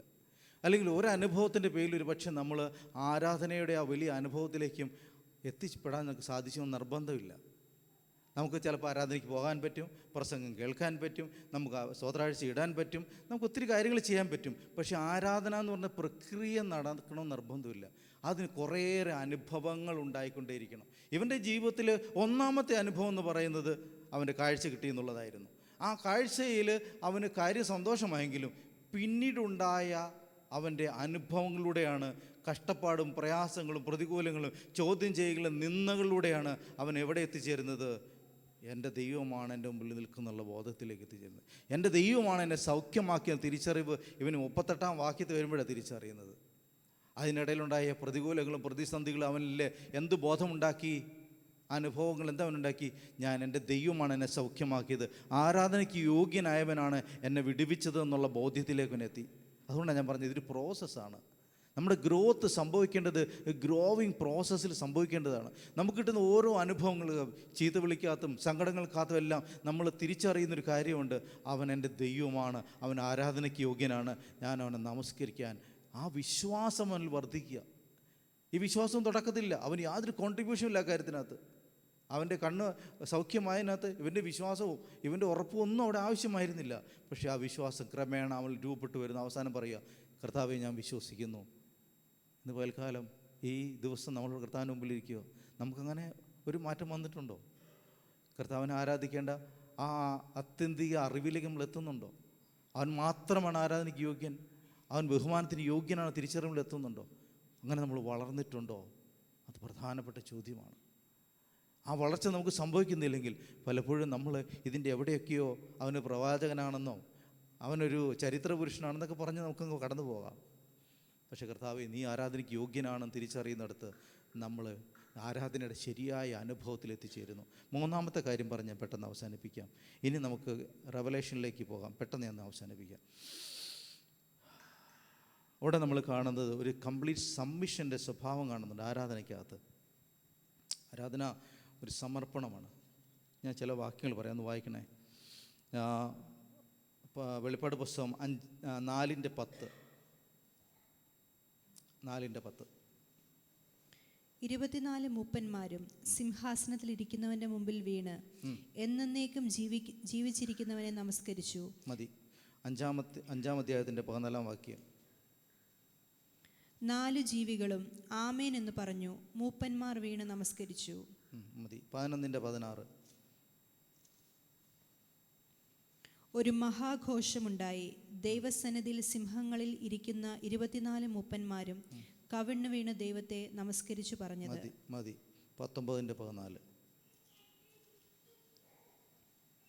സ്വർഗത്തിലെ സൈന്യം നിർമ്മലവും ശുഭ്രവുമായ വിശേഷ വസ്ത്രം ധരിച്ച് വെള്ള കുതിരപ്പുറത്ത് കയറി അവനെ അനുഗമിച്ചു. 19-4 വായിക്കാമോ?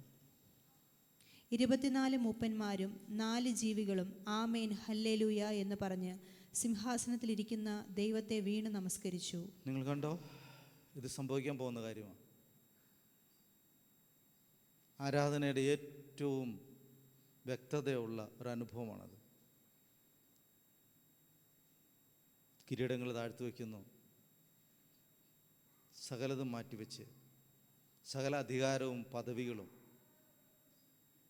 മാറ്റിവെച്ച് ദൈവമുമ്പാകെ വീണ് നമസ്കരിക്കുന്ന ഒരു കാഴ്ച. ആരാധനയിൽ ഈ ഒരു പ്രക്രിയ സംഭവിക്കണം. എന്താണ്? നമ്മുടെ കിരീടങ്ങൾ താത്തു വെക്കാൻ നമുക്ക് കഴിയണം. നമ്മുടെ ഉയർച്ചകളും മഹിമകളും താത്തു വയ്ക്കാൻ കഴിയണം. ദേഹം, ദേഹി, ആത്മാവ് ദൈവസന്നിധിയിൽ സമർപ്പിക്കും. പൂർണ്ണ ആത്മാവും പൂർണ്ണ ശക്തിയോടും പൂർണ്ണ ബലത്തോടും പൂർണ്ണ ഹൃദയത്തോടെ പൂർണ്ണ ശക്തിയോടെ ദൈവത്തെ ആരാധിക്കുന്ന മനുഷ്യരെ ദൈവം ആഗ്രഹിക്കുന്നുണ്ട്. നാം ദൈവസന്നിധിയിലായിരിക്കുന്ന ഇങ്ങനെയൊക്കെ ബഹളം വയ്ക്കണോ? നമുക്ക് പോയി കുമ്പിട്ട് ആരാധിച്ച് അല്ലെങ്കിൽ കൈ ഉണങ്ങി ഹൃദയത്തിൽ ചിന്തിച്ചാൽ പോരെ എന്ന് നമുക്ക് വേണേൽ ചോദിക്കാം. ഞാൻ അങ്ങനെ ഇരുന്നിട്ടുണ്ട് മണിക്കൂറുകൾ. അങ്ങനെ നമുക്കിരിക്കാം. പക്ഷേ ഇത് ഒരാവശ്യമാണ്. നമ്മുടെ പൂർണ്ണ ശക്തിയോടും പൂർണ്ണ ബലത്തോടും. അതുകൊണ്ട് നമ്മൾ കൈയടിക്കുകയും പാടുകയൊക്കെ ചെയ്യുന്നതുകൊണ്ടാണ്. ദൈവത്തെ മനസ്സിൽ ധ്യാനിച്ചാൽ പോരെ എന്ന് ചോദിക്കാം. അങ്ങനെയുള്ള ചോദ്യങ്ങളുമുണ്ട്. പക്ഷേ നാം നമ്മളെ പൂർണ്ണമായും മാറ്റിവെച്ച് നമ്മളുടേതായ എല്ലാത്തിനെയും ഒരു സൈഡിൽ വെച്ചിട്ട് അതിനെല്ലാം ഉപരിയായി ബഹുമാനത്തിനും ആദരവിനും പുകഴ്ചയ്ക്കും യോഗ്യനായ മുമ്പിൽ വണങ്ങുന്നതാണ് ആരാധനയുടെ ഏറ്റവും മനോഹരമായ കാഴ്ച. അതാ വെളിപ്പാട് പുസ്തകത്തിൽ വീണ്ടും വീണ്ടും വീണ്ടും വീണ്ടും നമ്മൾ കാണുന്ന ഒരേ കാഴ്ച തന്നെയാണ്. അവരെല്ലാം വീണ് നമസ്കരിക്കുക ദൈവമുമ്പാകെ. ഇന്ന് പൽക്കാലം നിങ്ങൾ മുട്ടുകുത്തണം നമസ്കരിക്കാൻ ഞാൻ ആവശ്യപ്പെടുന്നില്ല. പക്ഷേ ദൈവവുമായിട്ട് അനുഭവങ്ങൾ നമ്മുടെ ഉള്ളിൽ കൃത്യമായിട്ടുണ്ടെങ്കിൽ മനസ്സുകൊണ്ട് അവിടുത്തെ മുമ്പാകെ ഒന്ന് നമസ്കരിക്കാൻ ഇന്ന് എത്ര പേർക്ക് കഴിയും?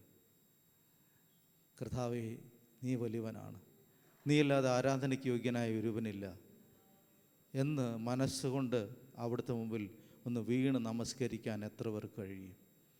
നിങ്ങൾക്ക് മുട്ടുകുത്താം, അതിനെപ്പറ്റി ഞാൻ പറയുന്നില്ല. പക്ഷേ അതിലുപരി നമ്മുടെ ഹൃദയം കൊണ്ടൊന്ന് വീഴുവാൻ.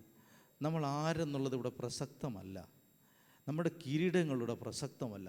പദവി, വിദ്യാഭ്യാസം, പണം, ആരോഗ്യം, നമ്മളാക്കുന്ന എന്തും ഇവിടെ പ്രസക്തമല്ല.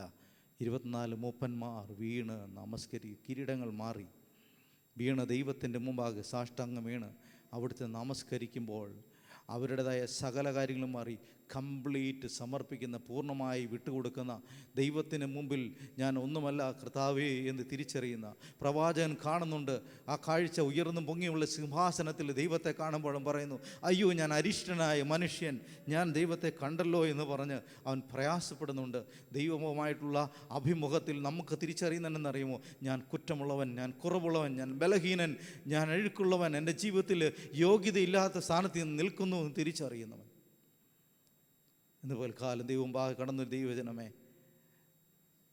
കർത്താവിൻ്റെ മുമ്പിൽ നമ്മളെ തന്നെ ഒന്ന് സമർപ്പിച്ച്, ദൈവമേ നീ അല്ലാതെ ആരാധനയ്ക്ക് യോഗ്യൻ മറ്റൊന്നുമില്ല, മറ്റൊരു കാര്യം എൻ്റെ ശ്രദ്ധയെ അലങ്കോലപ്പെടുത്തുവാൻ ഞാൻ അനുവദിക്കുന്നില്ല, എൻ്റെ നോട്ടം നിന്നിലേക്ക് തന്നെയാണ് എന്ന് ഉറപ്പിക്കുവാൻ അവങ്കിലേക്ക് നോക്കിയവർ പ്രകാശിതരായി അവരുടെ മുഖം ലജ്ജിച്ചു പോയതില്ല. നമ്മുടെ മുഖം ലജ്ജിക്കാതിരിക്കുന്നതിൻ്റെ കാരണം അവൻ്റെ മുഖത്തേക്ക് മാത്രം നോക്കുന്നതുകൊണ്ടാണ്. ദൈവമുഖത്തേക്ക്, ദൈവ സാന്നിധ്യത്തിലേക്ക്, ദൈവത്തിൻ്റെ ആ നിറഞ്ഞ അനുഭവത്തിലേക്ക് കടന്നില്ല. ഇന്ന് പോൽക്കാലം കർത്താവിനെ അനുഭവിച്ചറിയുവാൻ നമുക്ക് ദൈവം ഇടയാക്കട്ടെ. ഒരു നിമിഷം.